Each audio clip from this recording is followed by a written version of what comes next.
सहायता करेंगे, लेकिन यहाँ भी ऐसा नहीं हुआ।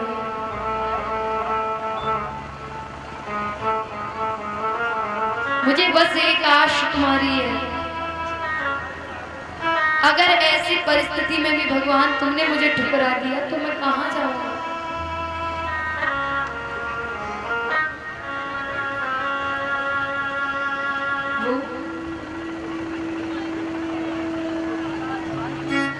आपने मुझे जो दिया वो मैंने स्वीकार किया, लेकिन जरा मेरे बच्चों की तरफ देखो, मेरे चारों बच्चे भूखे हैं, मैं क्या करूं। उसी समय सुदामा जी भिक्षा करने के लिए जाते हैं। भिक्षा करने के लिए जब महाराज जाते हैं ना, तो भिक्षा में चावल मिलते हैं, पके हुए चावल मिलते हैं। महाराज लेके आ रहे हैं, रास्ते में कुत्ता मिल गया महाराज, और कुत्ता उनकी तरफ देख रहा है क्योंकि कुत्ता भूखा था। सुदामा जी ने क्या किया, अपने चावलों को वहीं पर रख दिया।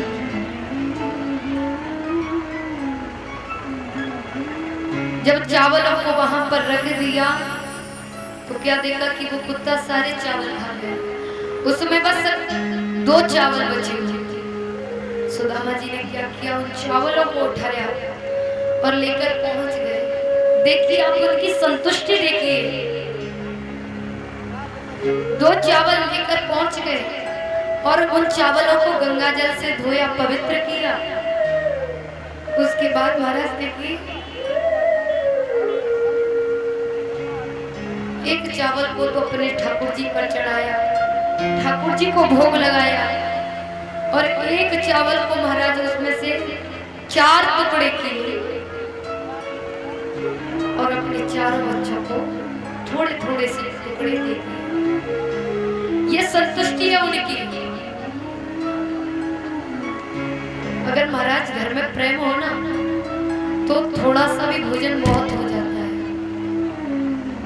सुदामा जी के घर में प्रेम था, लेकिन आज के संसार में, आजकल समाज में क्या होता है, बहुत कुछ खाने के लिए होता है, बहुत कुछ होता है उनके पास, लेकिन शांति नहीं होती, प्रेम नहीं होता। आप देखते हो बड़े बड़े जो घर होते हैं उनमें आपकी लड़की का कमरा अलग होगा, लड़के का कमरा अलग होगा, पिता का कमरा अलग होगा, माँ का कमरा अलग होगा। वो अलग कमरे में खा रही होगी तो वो अलग कमरे में।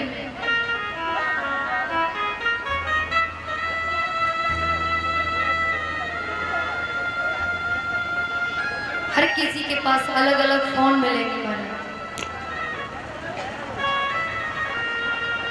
लेकिन जहां पर प्रेम होगा, चाहे वो छोटा सा ही घर क्यों ना हो, जहां पर प्रेम होगा वहां परिवार के सभी स्वजन संबंधी, सभी परिवार वाले आ जाएंगे, इकट्ठे होकर भोजन पाएंगे, इकट्ठे होकर बात करेंगे, इकट्ठे होकर वहीं पर लेट जाएंगे। ये प्रेम होता है। लोग क्यों दुखी रहते हैं? क्योंकि उन्होंने उन भावों को खो दिया है, जिन भावों को, जिनके परिवार जिन भावों पर पला करते हैं, वो भाव नहीं है। अब समाज में आप देख रहे होंगे, अब वो भाव नहीं है। कहते हैं लोग अक्सर अपने परिवार वालों से क्यों भिड़ जाते हैं, क्योंकि अक्सर कर गैरों की बातों में उलझकर अपनों से उलझ जाते हैं, गैरों की बातों में आ जाते हैं और अपनों से जाकर उलझ जाते हैं। समाज में आज इतना ये जो बंटवारा होता है ना महाराज, घर परिवार में क्यों होता है? क्योंकि ये दूसरे की बातों में आ गए और घर में फूट हो गई, फूट डल गई महाराज, झगड़ा हो गया, अलग हो गए। लेकिन सामने वाले व्यक्ति को तो, उसे तो आनंद आ रहा है। महाराज संसार में कोई नहीं चाहता कि आपका प्रेम और व्यवहार सही से किसी से चल पाए। हर कोई व्यक्ति यही चाहेगा कि किसी भी प्रकार इसका प्रेम टूटे, इसका व्यवहार टूट जाए, ये रंग को हो जाए, ये गरीब हो जाए।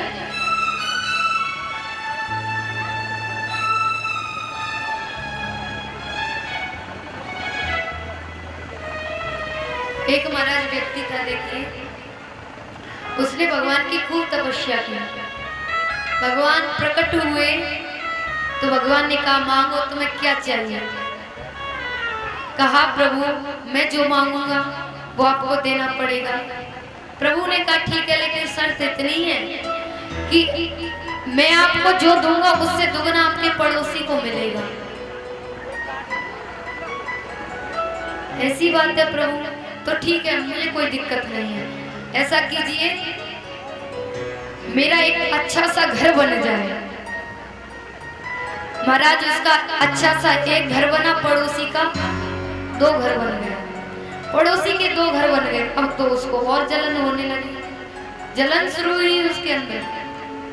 उसने कहा प्रभु मेरे पास एक गाड़ी आ जाए। उसके यहाँ एक गाड़ी आई, पड़ोसी के यहाँ 2 गाड़ी हो गई। अब महाराज इतना परेशान हो गया, अब क्या करो क्या करो।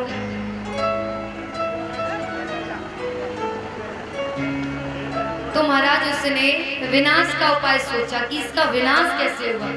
जो दुष्ट पुरुष होता है ना महाराज, दूसरों के चक्कर में अब तो मरता है लेकिन दूसरों को भी ले मरता है। उसने कहा कि प्रभु ऐसा कर दो मेरी आंखें, जो मेरी आंखें हैं उसकी रोशनी ज्यादा बढ़ जाए। प्रभु ने कहा ठीक है, लेकिन पड़ोसी में जो व्यक्ति था उसकी भी ज्यादा हो गई। उसने कहा प्रभु मेरे घर में कुआं खुद जाए। उसके यहाँ एक कुआं तो पड़ोसी के यहाँ 2 कुएं आ गए। अब उसने मांगा कितना चालू है देखो। उसने कहा प्रभु मेरी एक आंख अंधी हो जाए। जब उसने ये कहा तो उसकी एक आंख अंधी और पड़ोसी की दोनों आंखें अंधी। उसने ऐसा क्यों मांगा, मेरी तो चलो एक आंख अंधी होगी तो मैं एक से देख लूंगा और बच जाऊंगा, जब उसकी दोनों आंखें अंधी हो जाएंगी तो वो तो कुएं में जाकर ही गिरेगा।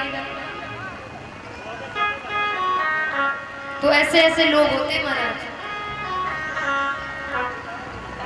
अपने सुख के लिए अपनी आंख तक फोड़वा लेते हैं। तो ये समाज है महाराज, अपने सुख के लिए न जाने भाई भाई में फूट डलवा दे। और सबसे बड़ी फूट डलवाने की पता है वस्तु क्या है? पैसा। पैसा हमें अपनी जरूरत के लिए प्रयोग करना चाहिए, लेकिन समाज में अब तो इसका दुरुपयोग होने लगा है। जब आप दुरुपयोग करते हो, कहते हैं लोग हमारे पास पैसा नहीं आता, हमारे पास धन नहीं आता। क्यों नहीं आता है? अरे आप लक्ष्मी के पति को तो भज नहीं रहे हो, तो आपकी लक्ष्मी कैसे आएगी? पहले उसके पति की तो पूजा करो, नारायण को तो बुलाओ, तभी तो लक्ष्मी आएगी। जहाँ पर नारायण है वहां पर लक्ष्मी है। लक्ष्मी को प्राप्त करने की कोशिश करते हो, कभी नारायण को भी नहीं पूछा। तो महाराज सुदामा जी बड़े परेशान हैं। एक बार सुशीला उनके पास आई और कहने लगी हे स्वामी, आप इतना संतोष क्यों कर रहे हो? अरे अपने बच्चों की तरफ देखो, वो 4 दिन से भूखे हैं। मैं आपसे प्रार्थना बस यही कर रही हूँ कि आप द्वारिका चले जाओ। मैंने ऐसा सुना है कि द्वारिका के नाथ तुम्हारे मित्र हैं, वो शायद हमारा दुख दूर कर देंगे। मैं आपसे प्रार्थना कर रही हूँ, आप चले जाओ। सुदामा जी ने कहा सुशीला ये तुम क्या कह रही हो? वो मेरा मित्र है, मैंने कभी उससे आज तक नहीं मांगा। मैं कैसे मांग सकता हूँ? मैं नहीं मांग सकता। सुशीला कहने लगी मेरे लिए नहीं तो कम से कम अपने बच्चों के लिए सोच लो।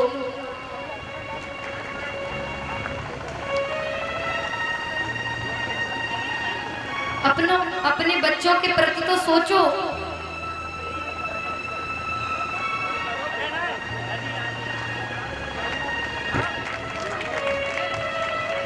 सुदामा जी ने कहा हे प्रिय, मैं कैसे जाऊं? लेकिन जैसे ही सुदामा जी ने अपने बच्चों की तरफ देखा तो रोने लगे और उसी समय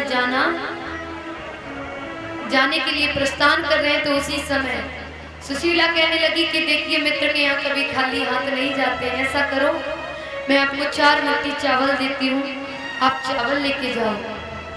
सुदामा जी को चावल बांध दिए महाराज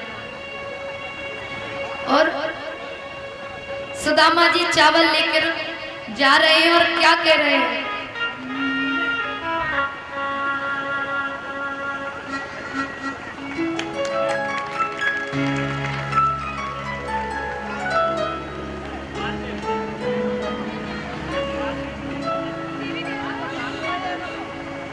सुदामा जी कहने लगे कि हे प्रभु, तू तो इतना बड़ा जगत का स्वामी है, लेकिन मैं अब इस जगत के रंग क्या देखूं?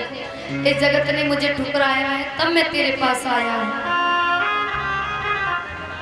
तो कहने लगे जगत के रंग क्या देखूं,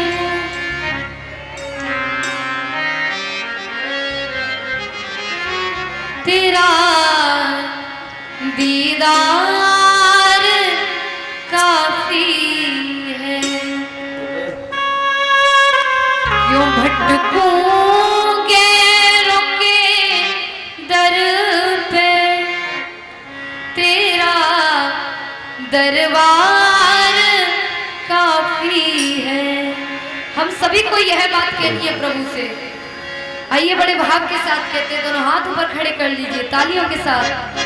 जगत के रंग क्या देखूं, तेरा दीदार काफी है। जगत के रंग क्या देखूं, जगत के रंग क्या देखूं, तेरा दीदार काफी है।